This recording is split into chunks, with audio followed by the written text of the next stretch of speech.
Danai's Interlude, the House of Waters. The House of Waters represents death and rebirth. Players who land here must return their piece to the House of Second Life. It's okay to have fear, Dante.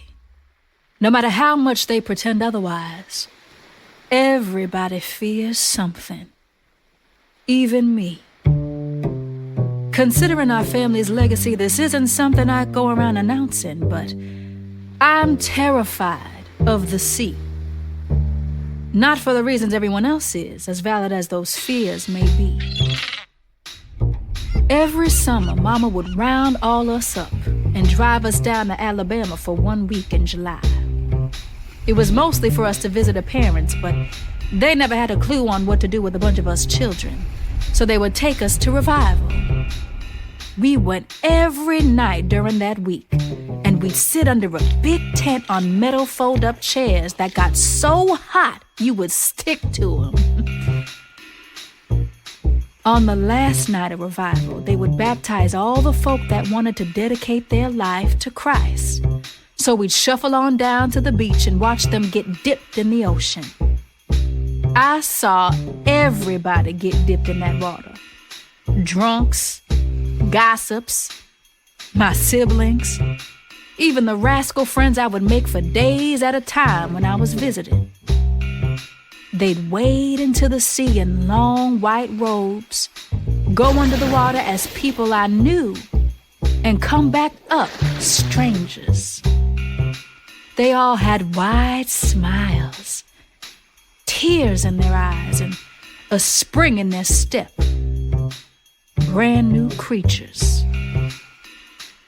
I used to love the beach.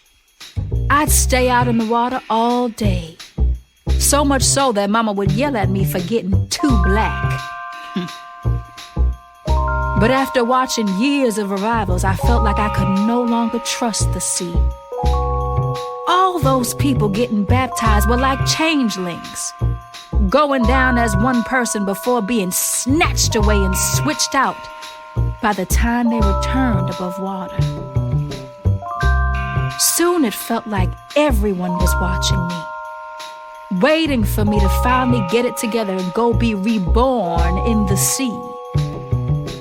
I knew I could go get baptized and get it over with, if nothing else to get them off my back.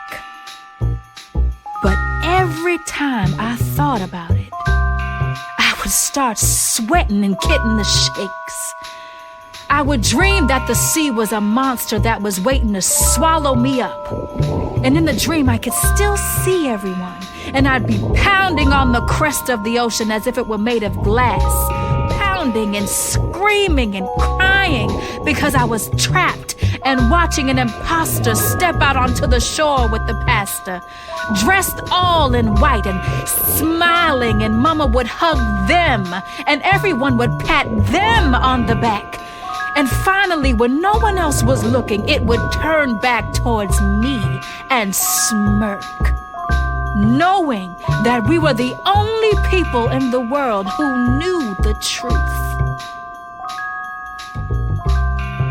When I got older, the dreams changed. This time, the ocean wasn't stealing me. It was erasing me. I was afraid that I'd go under and salt water would scrub away at my soul and drain all the color in me I had worked so hard to develop. When it came to the sea, it would be one thing to go under. What terrified me was who I would be when I came up again.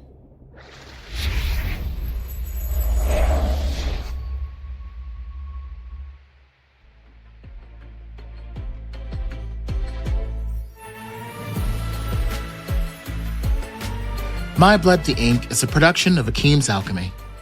Episode 1.5, Danai's Interlude, The House of Waters, was written and directed by Jay Cottle. It features original compositions by Miguel Landestoy, sound design by Anna Drummond, Studio engineering by Tom Nikiper, and editing by Lucy Little. This interlude featured Zakiya as Danai Winston Taylor. My Blood the Ink is executive produced by Jay Cottle and Jasmine Garcia. For more information on My Blood the Ink and Akeem's Alchemy, visit us on Instagram at Akeem's Alchemy or our website at akeemsalchemy.com. Remember, no matter how dark it gets, yours is a life worth living and a story worth telling. Until next time.